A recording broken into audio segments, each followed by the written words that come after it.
L'Ukraine continue de surprendre le monde. Non seulement le pays a récemment inversé le cours de la guerre contre la Russie, en lançant de multiples contre-attaques réussies en profondeur sur le territoire russe, comme l'opération Toile d'araignée. Mais il a aussi dévoilé des armes et systèmes de défense extraordinaires, entièrement de sa création. L'une de ces nouvelles armes, un puissant missile fabriqué localement, a récemment été utilisée lors d'une mission réelle réussie, et elle est tellement efficace. Même les principales forces militaires comme les États-Unis voudraient en avoir elles-mêmes, dit-on. Voici un aperçu détaillé de ce que c'est. Comment cela fonctionne et pourquoi cela pourrait être crucial pour l'Ukraine pendant que la guerre fait rage. Avant d'entrer dans les détails, il est important de noter que l'Ukraine n'a donné aucun nom officiel à ce nouveau système de missiles, bien qu'il ait eu plusieurs noms de code au cours de son développement, notamment RIMT DOLVO-OGROM, système de missiles tactiques opérationnels, SAPSAN, et système de missiles tactiques opérationnels, système de missiles tactiques opérationnels.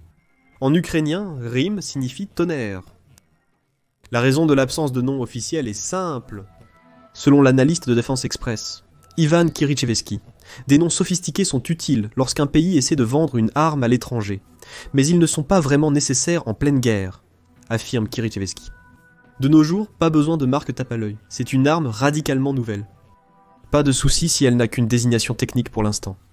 En Russie, les produits sont souvent désignés par de simples numéros de série. Il se peut qu'il n'ait pas de nom, mais le nouveau missile ukrainien a certainement une histoire intéressante derrière lui, qui remonte à plusieurs décennies. On pense que les travaux sur ce projet ont commencé au début des années 2000.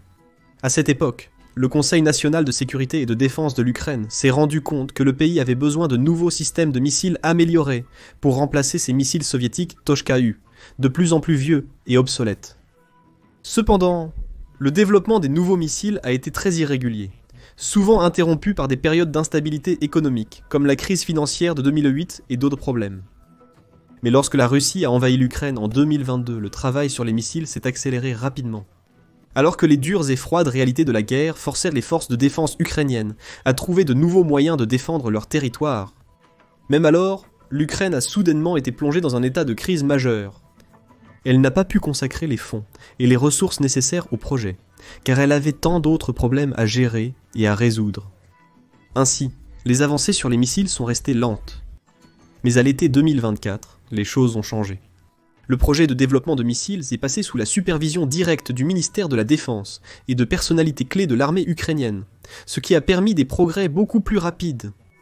Moins d'un an plus tard, à la mi-mai 2025, le missile a été testé avec succès dans un scénario de combat réel. Le test réussi et le projet de missile dans son ensemble restent encore entourés de secrets, avec très peu d'informations disponibles. Comme l'Ukraine ne veut pas révéler de détails critiques pour le moment, ce qui pourrait donner un certain avantage aux Russes.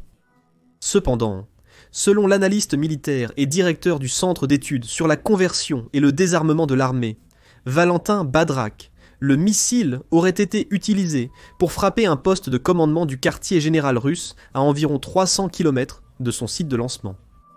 Badrak a révélé cette information lors d'une interview accordée le 10 juin aux médias ukrainiens Ukrinform.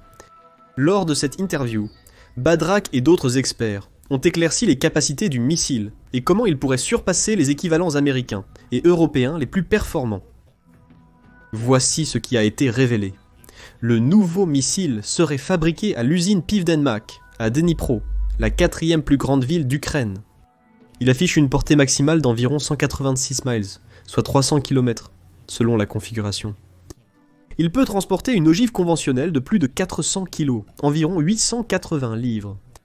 Pour le lancement, l'Ukraine peut utiliser des plateformes mobiles, rapidement déployables et dissimulables selon les besoins. Ces statistiques ne signifient peut-être pas grand-chose à première vue, mais replacées dans le contexte de la guerre en cours, elles montrent à quel point ce missile pourrait être précieux. Tout d'abord, il y a la portée. 186 miles, c'est une grande distance. Les nouveaux missiles ukrainiens ont une portée supérieure à certaines armes fournies par les alliés occidentaux, permettant de viser des cibles au cœur du territoire russe.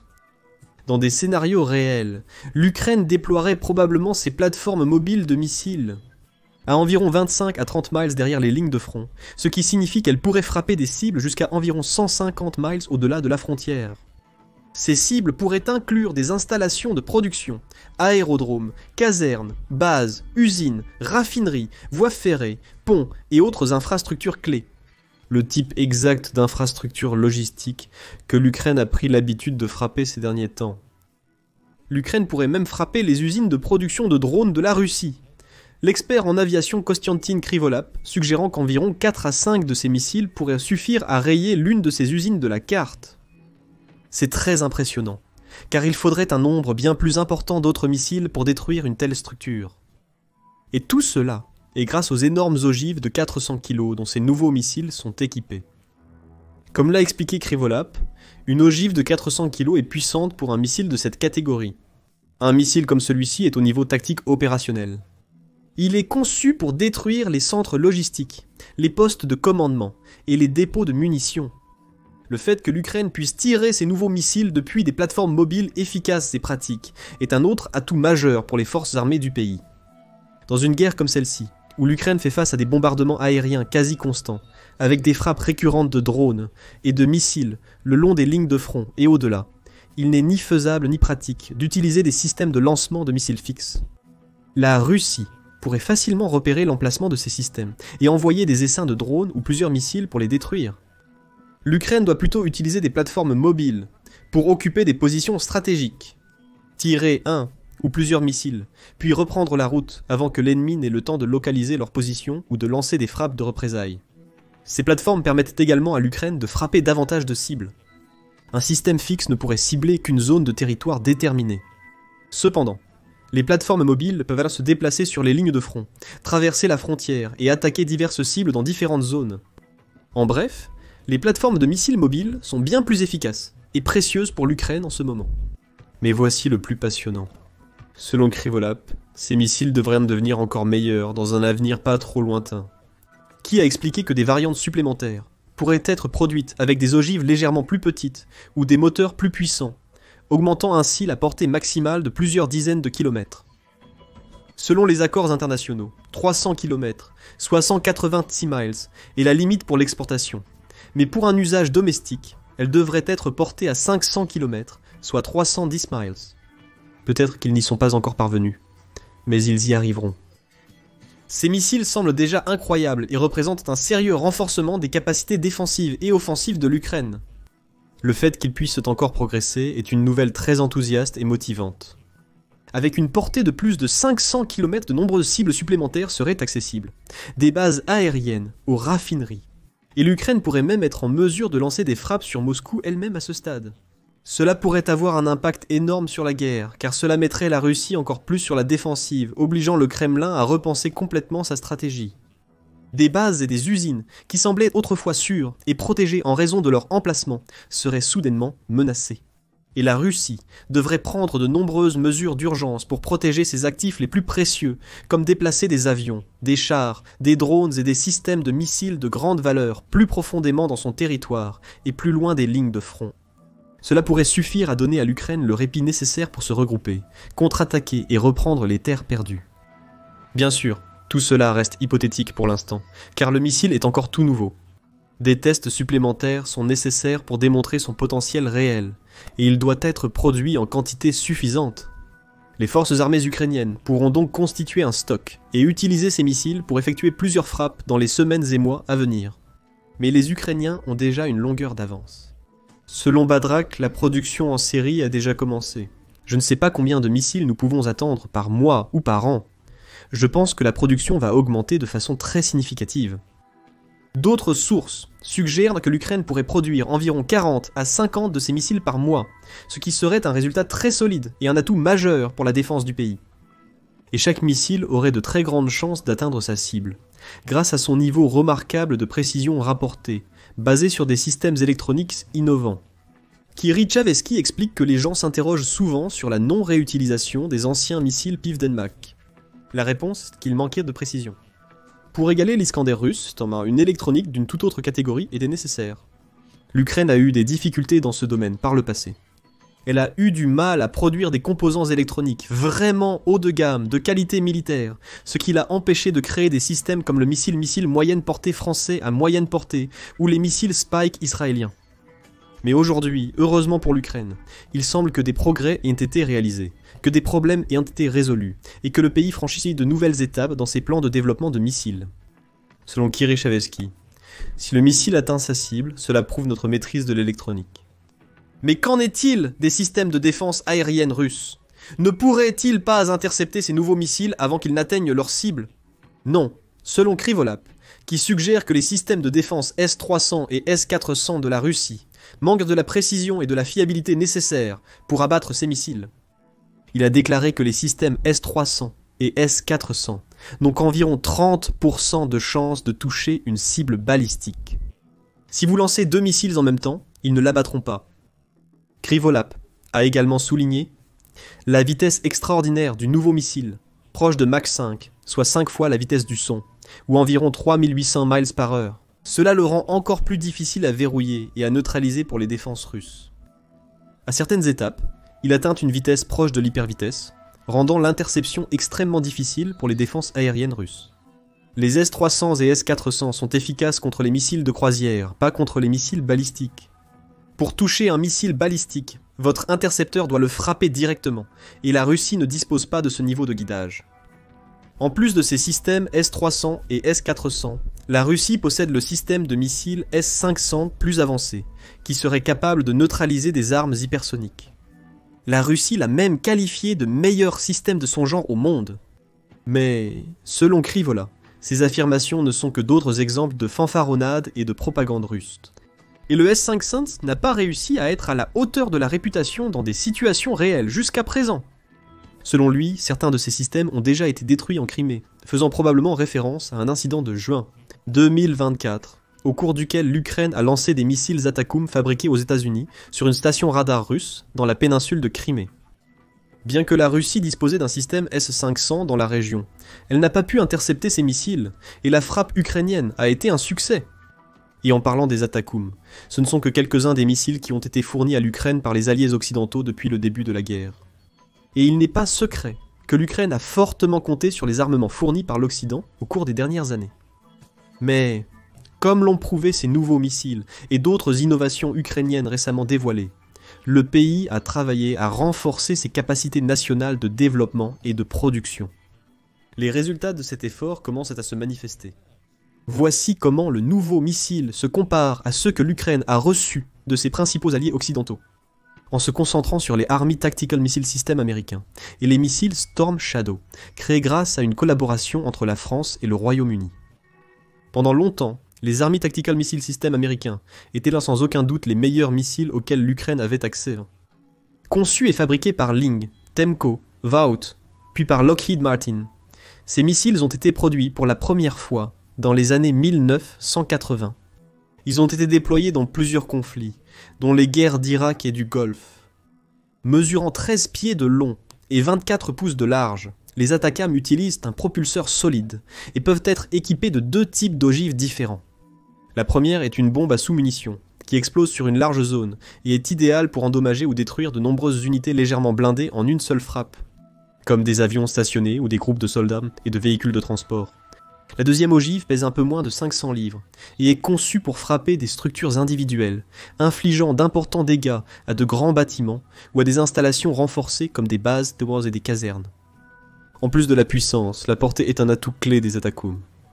Ils peuvent parcourir des distances d'environ 186 miles au total, bien au-delà des anciens missiles Tosha-U de l'Ukraine, qui ne peuvent frapper des cibles qu'à environ 75 miles. Les Atakoum sont également rapides, capables d'atteindre des vitesses allant jusqu'à Mach 3, soit 3 fois la vitesse du son, ce qui équivaut à environ 2300 miles par heure. Grâce à cela, les Atacams sont extrêmement difficiles à intercepter et ont de fortes chances d'atteindre leur cible. L'inconvénient, c'est que les Atacams sont chers. On dit que chacun coûte environ 1 500 000 $ à fabriquer. Et c'est en partie à cause de ce fait que les États-Unis n'ont pas pu fournir trop de ces missiles à l'Ukraine. En effet, selon les rapports, le pays n'a eu qu'environ 50 Atacams depuis le début de la guerre, et quand chaque missile coûte aussi cher, il est essentiel de les utiliser avec une extrême prudence pour s'assurer qu'ils ne soient pas gaspillés. Les nouveaux missiles ukrainiens se comparent avantageusement aux Atacams. Ils peuvent parcourir la même distance, avec la même portée maximale, et un potentiel d'amélioration future pour aller encore plus loin. Ils sont également extrêmement difficiles à intercepter, et, si l'on en croit les rapports, ils sont même plus rapides que les Atacams dans les airs. Mais surtout, leurs ogives plus grosses leur confèrent un pouvoir destructeur bien supérieur. Comme le nôtre Badrak, ce missile est clairement plus grand que les Atacams que nous possédons actuellement. De plus, puisque ces nouveaux missiles sont conçus et développés localement, l'Ukraine a le pouvoir de contrôler la production et de fabriquer autant de missiles qu'elle en a besoin. Elle n'a pas besoin d'attendre de livraison ni de gérer des négociations politiques ardues pour obtenir les armes nécessaires. Comparé aux Storm Shadows, les avantages sont à nouveau évidents. Également connus sous le nom de missiles Scalp, les Storm Shadows sont basés sur les missiles de croisière anti-piste français Apache. Ils ont une portée maximale de 150 miles, soit 250 km, et chacun coûte environ 1 million de dollars à fabriquer. Ils peuvent atteindre des vitesses d'environ Mach 0,8, soit un peu plus de 600 miles par heure en dessous de la vitesse du son. Mais ils volent près du sol pour les aider à éviter d'être détectés par les systèmes radars ennemis. Grâce à cela, ils sont très furtifs et hautement destructeurs, équipés d'ogives pesant un peu moins de 1000 livres, soit environ 450 kg.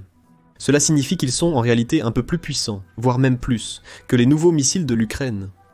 Mais ils ont tout de même une grande limitation, leur portée. Les Storm Shadows ne peuvent y parcourir qu'environ 155 miles, soit 250 km au total. C'est nettement moins que la distance maximale de 186 miles de l'Ukraine. De plus, les nouveaux missiles de l'Ukraine voyagent beaucoup plus vite, ce qui devrait, théoriquement, les rendre nettement plus difficiles à intercepter et à détruire pour les défenses aériennes russes. De plus, tout comme avec les Atacams, l'Ukraine ne peut pas compter sur un approvisionnement régulier et constant de Storm Shadows, puisqu'elle ne possède pas, ni ne contrôle les installations qui les fabriquent. Elle en aurait tout de même reçu des centaines du Royaume-Uni. Mais ces stocks pourraient finir par s'épuiser, et rien ne garantit que d'autres missiles arriveront. C'est pourquoi il est crucial que l'Ukraine ait ses propres programmes nationaux de missiles. Ils offrent au pays la liberté et l'autonomie nécessaires pour produire ses propres armes sans interférence de considérations politiques ou de réglementations internationales. Tant que l'Ukraine dispose du financement et des ressources nécessaires, rien ne l'empêche de fabriquer et d'utiliser ces nouveaux missiles comme et où elle le juge approprié. Et comme le montrent les comparaisons, ces missiles n'ont rien à envier à ceux fournis par les alliés occidentaux, étant bien plus puissants que les Atacams et beaucoup plus mobiles que les Storm Shadows. Il ne serait pas surprenant que des pays comme les États-Unis tentent de conclure des accords avec l'Ukraine pour acquérir certains de ces missiles. Pourquoi ne pas travailler avec l'armée ukrainienne afin de découvrir leurs progrès récents? Bien sûr, malgré tous ces avantages, le nouveau missile n'est pas parfait. Comme tout autre armement, il a ses limites. Actuellement, sa portée limitée à 186 miles place de nombreuses cibles clés hors d'atteinte. Et même avec toute sa puissance explosive, cela ne suffirait pas à détruire les installations russes les plus solides et les mieux sécurisées. Par exemple, le bunker souterrain du président Poutine. Selon Kirill Chovetsky, même avec une ogive anti-bunker, ce missile pourrait frapper le bunker où se trouve Poutine. Pour cela, il vous faut une bombe nucléaire et rien d'autre. Krivolat, quant à lui, affirme que le missile aurait besoin d'une portée étendue de plus de 430 miles et d'une ogive légèrement plus grande de plus de 1100 livres, pour avoir le plus grand impact possible sur la guerre. Ces paramètres permettraient de frapper environ 80% de l'ensemble du complexe militaro-industriel russe. Malgré son état actuel, le nouveau missile est une force redoutable, suffisante pour, selon Kirill, inspirer la peur à l'ennemi. Même en petite quantité, il explique que la simple existence du missile envoie un message à la Russie et ouvre de nouvelles opportunités offensives pour l'Ukraine. La Russie a tiré plus de 10 000 missiles sur les États-Unis au cours des 2 dernières années, et plus de 800 Iskander entre avril et septembre 2022 seulement. Mais ils n'ont toujours pas réussi à détruire nos infrastructures énergétiques et de transport. Donc non, quelques dizaines de missiles ne suffiront pas pour un effet stratégique, mais cela ne signifie pas qu'il ne faut pas riposter. Avec ces missiles dans son arsenal, l'Ukraine peut certainement riposter de manière plus importante et plus dévastatrice que jamais auparavant. Pour l'instant, il reste simplement à voir où et quand le pays choisira de porter son prochain coup. Maintenant, découvrez-en plus sur les dernières attaques réussies de l'Ukraine sur le sol russe, dans nos vidéos détaillant l'opération Toile d'araignée, ou la soi-disant Toile d'araignée. Frappe 2-0. Voyez notre analyse détaillée sur pourquoi et comment la Russie perd cette guerre. N'oubliez pas de vous abonner à notre chaîne Trusted News pour des mises à jour quotidiennes depuis les lignes de front.